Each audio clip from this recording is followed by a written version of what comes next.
I have to confess, I really do not like email, and I almost kind of hate texting. Yeah, I do it, but I don't like it. Not at all. Because there are so many better and other ways to communicate that are true communication. And I prefer that much more. And let me ask you a question that really startled me, maybe even shocked me, but didn't surprise me. How do you like it when people listen to you for 11 seconds? That's right. How do you feel when people listen to you for 11 seconds? Well, that's some of the stuff we need to talk about because all of that affects you, my friend entrepreneur. We're here to help you as you follow Jesus to be able to build a life of purpose and meaning, a great business, and expand your brand throughout the territory. We can help you do that, and that's why you're going to take, hopefully, about 12 to 20 minutes for the Jesus Entrepreneur Experience from the Christian Entrepreneur Network, and it begins right now.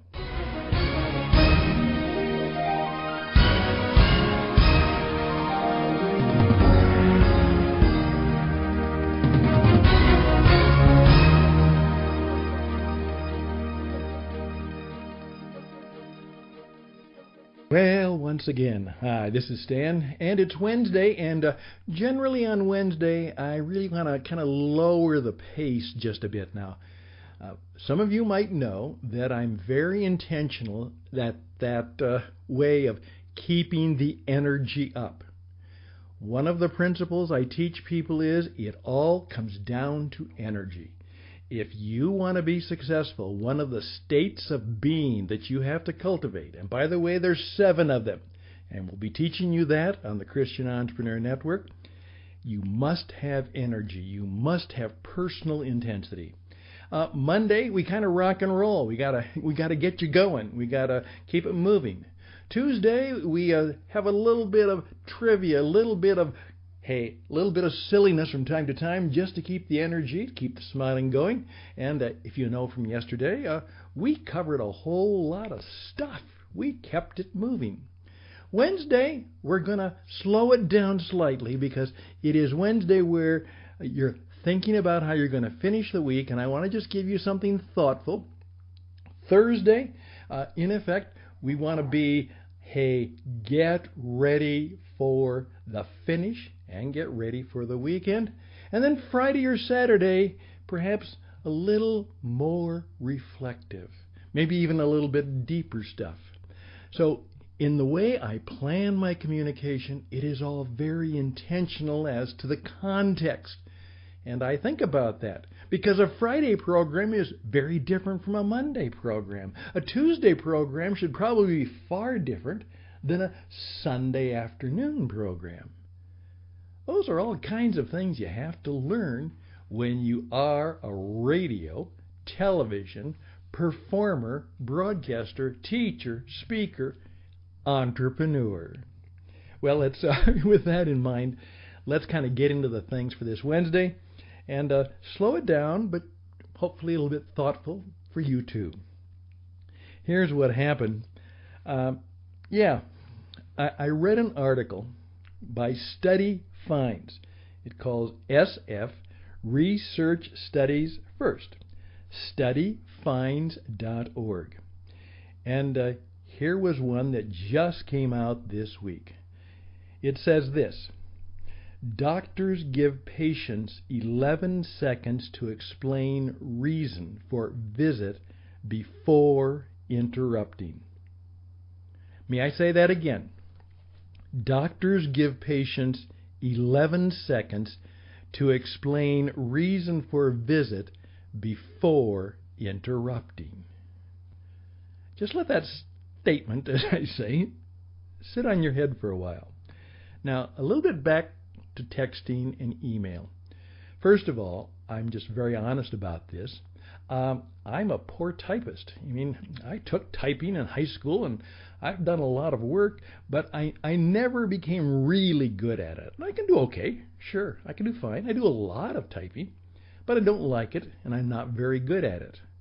Now, my good friend Bob Ketcherson, he and I did radio together for many, many years, particularly in missionary broadcasting.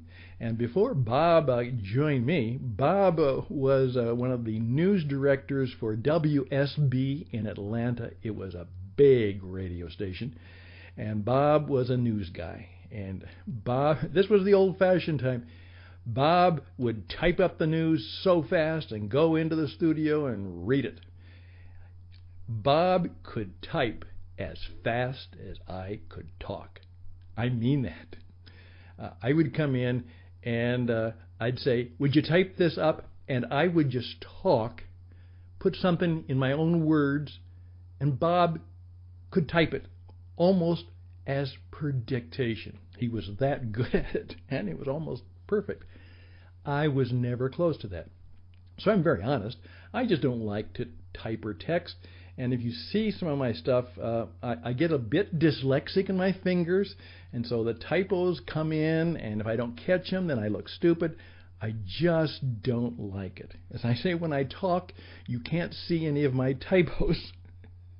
Now, do you see why I don't like email and texting?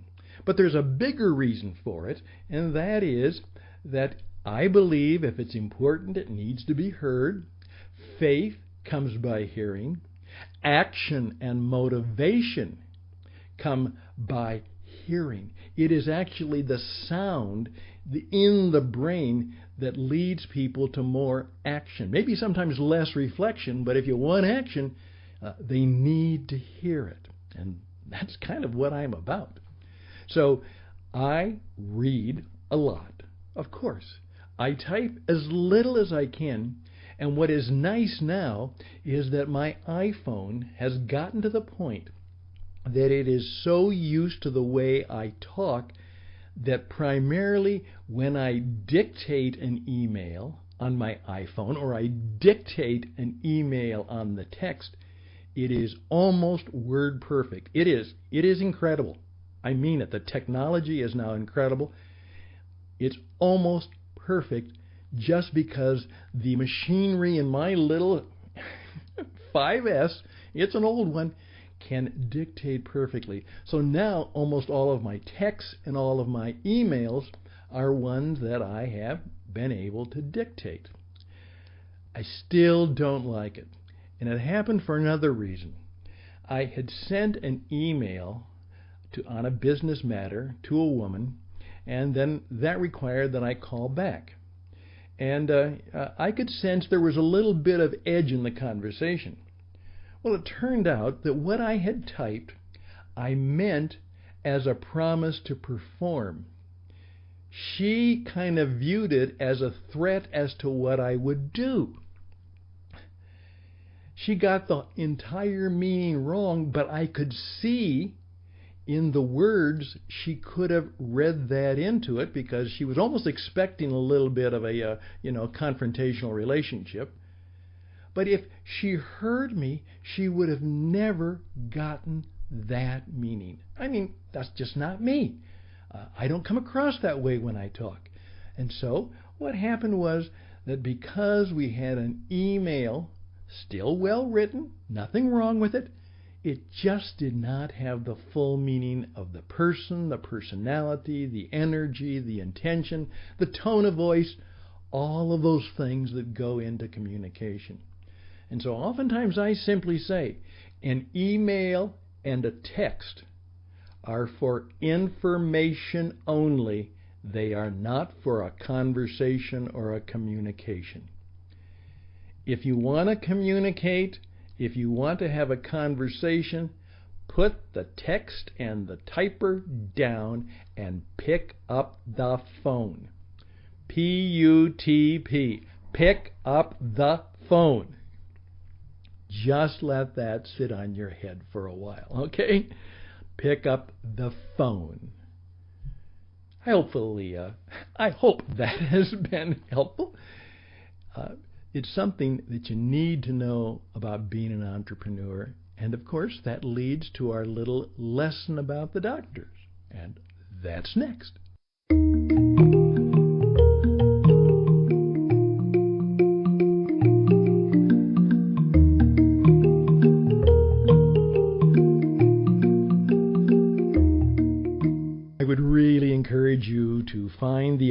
like I said, doctors give patients 11 seconds to explain reason for visit before interrupting. And here's how the article goes. Gainesville, Florida. Ever feel like your doctor is in a rush to get you out of the door when you come in for a visit? You're not just imagining things. A new study finds physicians give a patient an average of just 11 seconds to describe their issue before cutting them off. Researchers from the University of Florida determined that for all the waiting we do after we arrive at a medical practitioner's office, it's the doctors who seem to have the least amount of patience. The study showed that just a third of physicians give patients adequate time to explain why they're there. Our results suggest that we are far from achieving patient-centered care, says the study co-author Nankay Singh Ospina, adding that medical specialists prove to be the biggest hurry compared to primary care physicians. I've shared this with a number of my doctor friends who I really know are patient care. And they shook their head and they said, "Oh, Stan, that is so right." In fact, I'm working with a doctor. I'm helping him take his book and turning it into a podcast like this so that it can be heard, because it's so good. You just can't read it. You have to experience it. You have to perform it. And it's about how the early doctors, medical missionaries in Africa, did their deal.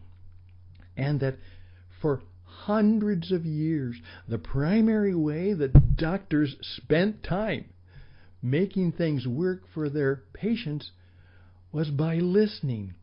And we have discovered that there is great power, medical healing power, in allowing people to talk, to visit, to be fully listened to. Now let me ask you this question. Have you ever had the experience of being fully listened to for a long time?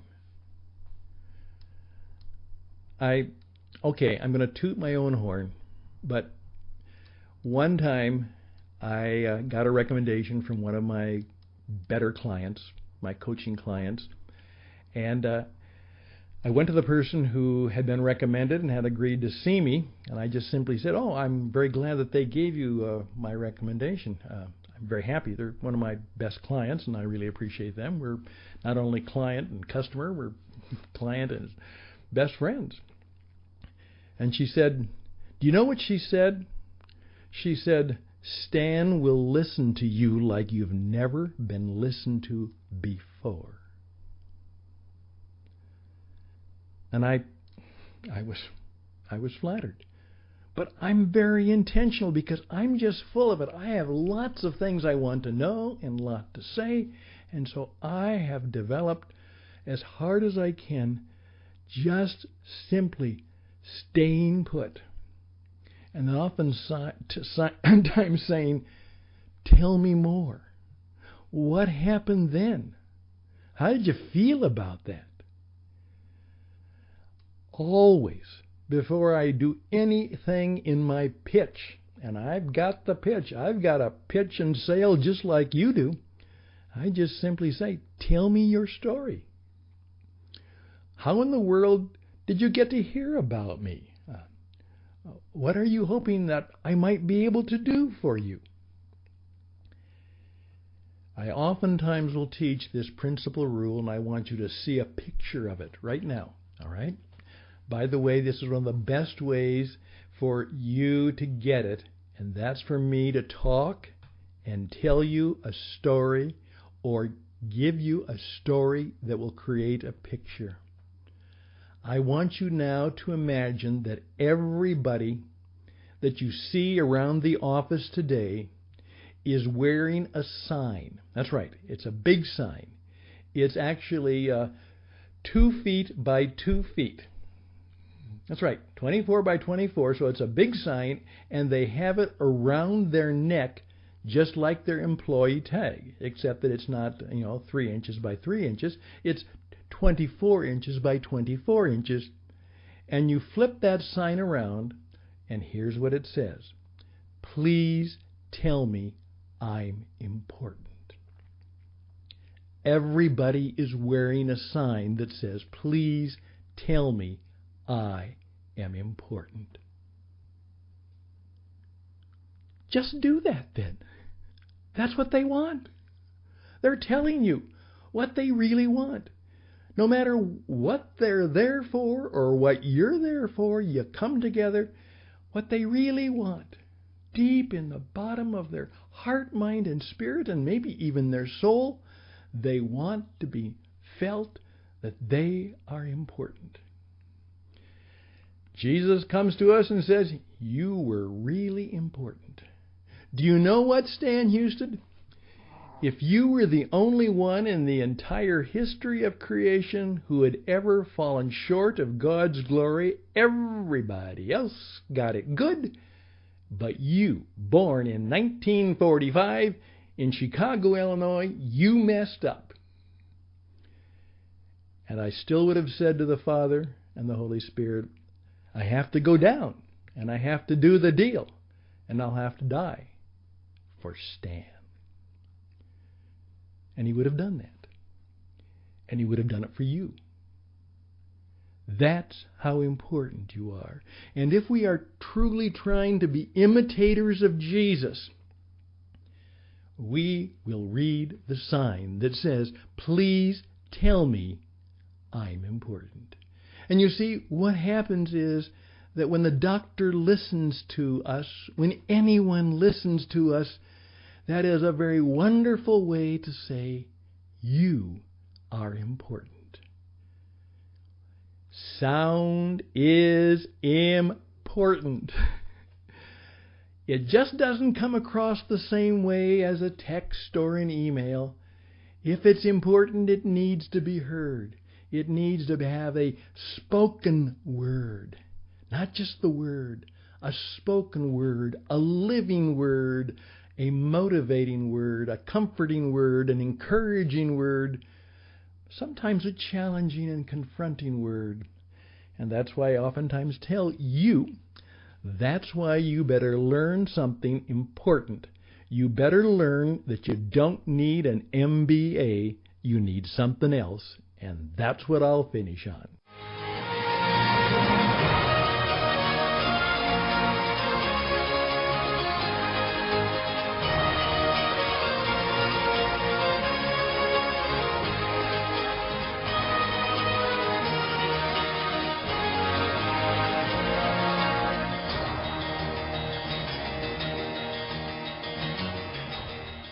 Again, I love the sound of that little musical segue. MBA. Mostly bad advice if you're an entrepreneur. I really mean that. Mostly bad advice. Don't get an MBA. If you want to get a corporate job, maybe and rise to the top, they may want you to get your ticket punched and prove to them that you've got an MBA. That doesn't mean you know anything or if you learned anything. Sometimes it just means that you've simply completed the course.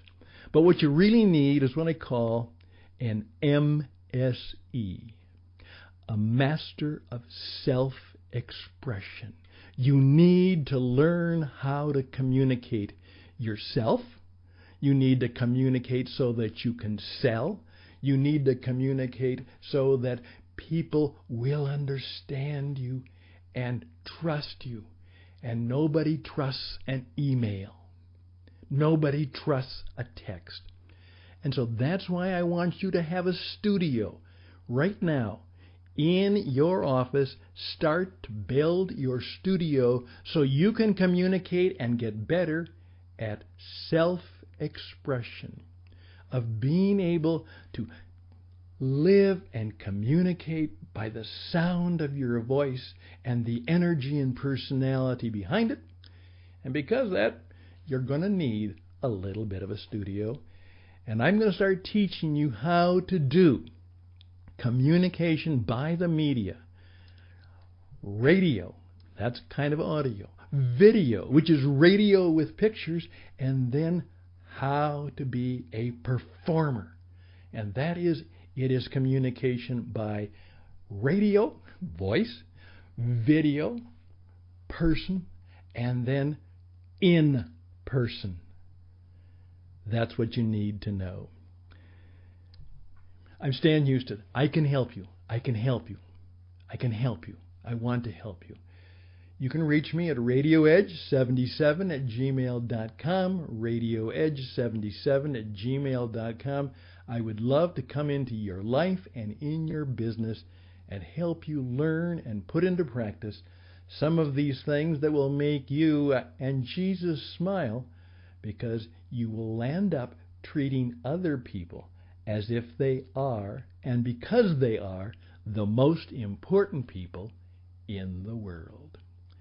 I appreciate you. You are important to me. God bless you and keep you. Bye for now.